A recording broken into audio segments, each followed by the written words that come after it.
Hey everyone, welcome to the Unemployed Millionaire Show. This is Matt Morris with part 2 of our closing series here. And so if you haven't watched part 1, definitely go back, watch the previous episode and where I talk about the psychology of closing and network marketing. What we're talking about here is on this show, it's going to be a quick one just to talk about the framework of handling objections. And so here's the attitude. I covered this in the last show. This is one of the key points is no emotional attachment. See, you are the president and CEO of your own multi-million-dollar enterprise. That's got to be your attitude. You've got to have a level of confidence that you are going to be successful with or without any one person that says no to your business. The fact is, your dream for what you want in your life has to be bigger than any person's objection. Okay? So here's the other thing is I'm going to give you this framework for handling objections, but what I want you to realize is this is a sorting business versus a selling business. At our with my company, we do a trip once a year. They take all the top leaders. We were in Monte Carlo last year, in Monaco. And an amazing time. We had this dinner overlooking one of the oldest casinos in the world. It was this picturesque scene. And I just thought, there's so many people that I've gone through that have told me no year after year after year. I've gotten no's and no's and no's. Still today, I'm still aggressively building my business. I still get rejected. It's just part of the game. But I thought, I wonder, let me go talk to the other leaders, the top producers in our company.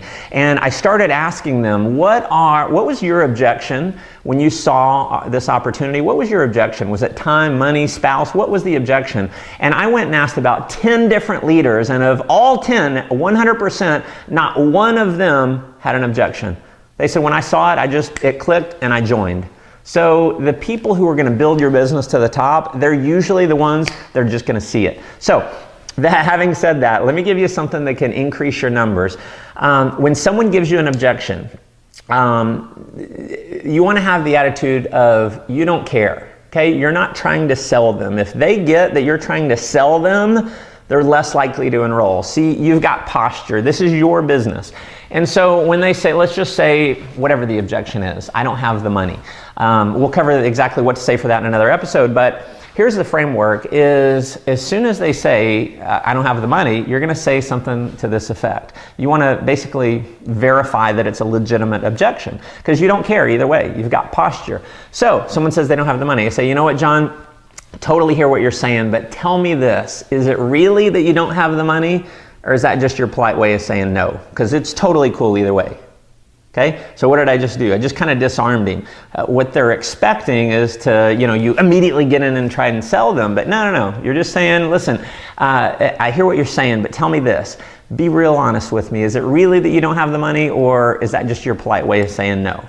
Okay?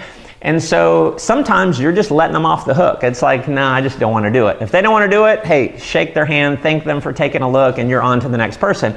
But what they say in most cases is, no, I want to. And so, or no, I really just don't have the money. And so you go into question number 2 is, all right, John, well, tell me this. Do you want to do this? Do you really want to do this? And have him convince you that he wants to do it. Okay? It's not you convincing him that he needs to do it. It's him now convincing you that he wants to do it. And so he says, yes, I do. And I'm going to go a third time or a second time. Question number 3 is basically saying, are you sure? Are you serious? Do you really want to do it?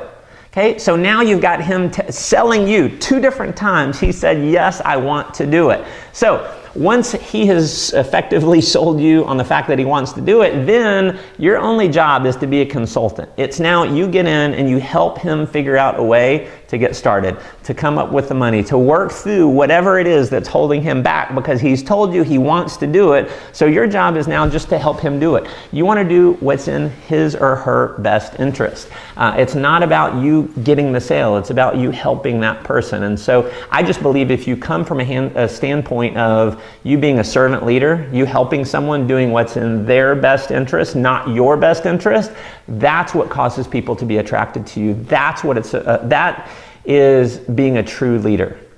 So other things that you can say in overcoming, just kind of a framework, you can use feel, felt, found. It's sales 101. So, they don't have the time. You know what? I know exactly how you feel. I felt the same way. Here's what I found out. And then you tell a story. You tell your perspective on it. that can be very, very effective. Maybe they don't have the money. Maybe that wasn't your issue. But you can say, you know what? I know exactly how you feel. My buddy, Mary, my friend Mary, she felt the same way. But here's what she found out is if she didn't come up with the money, she'd never have any money. So she came up with the money fast. She got started. She made all her money back. Now she's making an extra, however she's doing in the business. And so feel, felt, found can be another great way.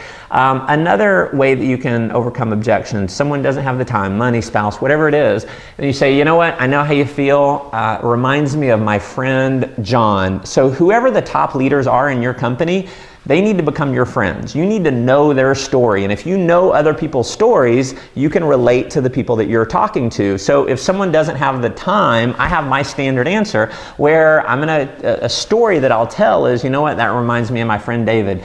David was very successful. He was a doctor. He was working almost 60 hours a week, but he realized if he didn't come up with some extra time to build some passive residual income, he'd never get free. He'd never have any time. So he plugged in, he hit the top rank in our company in about 10 months, and that's financial freedom. And so I can just tell that story. So that's a basic objection framework for you. A few different ways that you can handle it. Again, remember it's a sorting business versus a selling business. So I appreciate you tuning in. Make sure you are subscribed to my YouTube channel. If you've got a question for me, shoot me an email over to askmatt@mattmorris.com. Also, make sure you pop over to mattmorris.com, put in your name and email address, and I'll send you out my 7 Secrets to 7 Figures program. And until the next time, make life an adventure.